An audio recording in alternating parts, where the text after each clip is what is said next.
नमस्कार। गुजरात के साप्ताहिक मौसम पूर्वानुमान के इस बुलेटिन में आपका स्वागत है। मैं हूं देवेंद्र त्रिपाठी। गुजरात में 26 सितंबर से लेकर 2 अक्टूबर के बीच कैसा रहेगा मौसम का मिजाज, आइए जानते हैं। गुजरात में बारिश का जो आंकड़ा था, बारिश की जो स्थिति थी, वो अगस्त महीने तक बहुत ज़्यादा नीचे थी। सामान्य से कम वर्षा रिकॉर्ड की गई थी। किसान परेशान थे, चाहे वो सौराष्ट्र हो, कच्छ हो या फिर पूर्वी रीजन हो। इनमें पूर्वी रीजन में खासतौर पर उत्तरी इलाकों में ज़्यादा किसानों की परेशानी थी। दक्षिणी भागों में ठीक ठाक वर्षा। जब भी महाराष्ट्र में मानसून एक्टिव हुआ है, उत्तर दक्षिणी जो दक्षिण पूर्वी क्षेत्र है, इन भागों में कई जगहों पर वर्षा ऑन एंड ऑफ होती रही है। लेकिन सितंबर महीने में काफ़ी ठीक ठाक बारिश गुजरात के इन उत्तरी क्षेत्रों में भी दर्ज की जा चुकी है। पूर्वी भागों में भी डेफिशिएंसी का लेवल 50% तक पहुंच गया था, यानी औसत से आधी बारिश रिकॉर्ड की गई थी।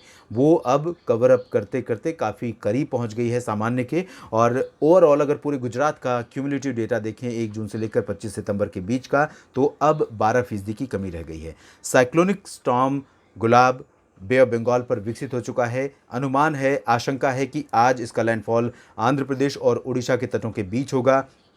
उसके बाद लैंडफॉल करने के बाद छत्तीसगढ़, महाराष्ट्र को पार करते हुए ये उत्तर और उत्तर पश्चिमी दिशा में आगे बढ़ेगा। तो इसका इम्पैक्ट भी गुजरात के मौसम पर दिखेगा। जब गुजरात के करीब ये सिस्टम पहुंचेगा, उस दौरान इसकी इंटेंसिटी निश्चित रूप से बहुत ज़्यादा कम हो चुकी होगी, लेकिन इसके बावजूद ये लो प्रेशर या डिप्रेशन की इंटेंसिटी में रह सकता है। और अगर इन कैटेगरी में रहा तो गुजरात के तमाम इलाकों में ज़बरदस्त बारिश देगा।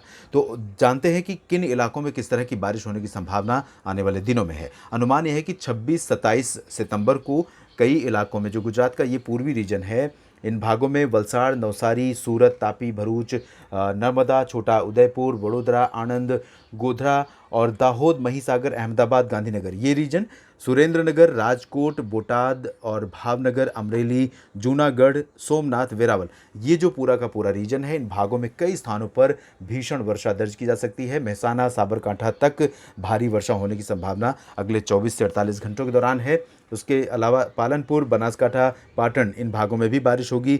मोरबी, जामनगर और खंभालिया, द्वारका और पोरबंदर, इन भागों में भी वर्षा होगी, लेकिन यहाँ पर इंटेंसिटी इन भागों की तुलना में काफ़ी कम रहेगी।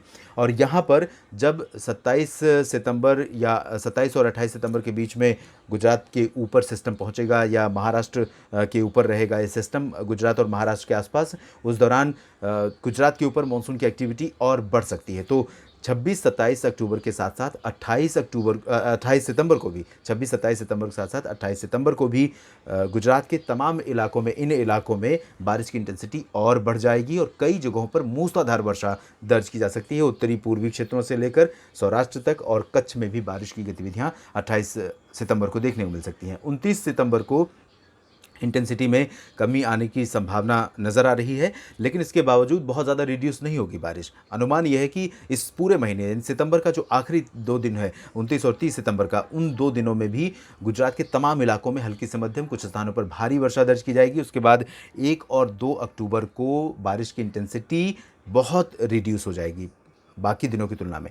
लेकिन रिड्यूस होने के बावजूद मेरा ये अनुमान है कि पूरे गुजरात पर, पूर्वी रीजन, सौराष्ट्र और कच्छ, सभी जगहों पर मॉनसून एक्टिव रहेगा। बादल आते जाते रहेंगे, हवाओं में नमी रहेगी, यानी नमी वाली हवाएं, मॉनसून करंट लगातार एक्टिव रहेगा गुजरात के ऊपर। और इसी वजह से रुक रुक कर कुछ स्थानों पर हल्की से मध्यम बौछारें समूचे गुजरात में जारी रहेंगी इस पूरे सप्ताह में, यानी 2 अक्टूबर तक। इंटेंसिटी भले काफ़ी कम हो जाएगी और उस दौरान भी कहीं कहीं पर भारी वर्षा दर्ज की जा सकती है।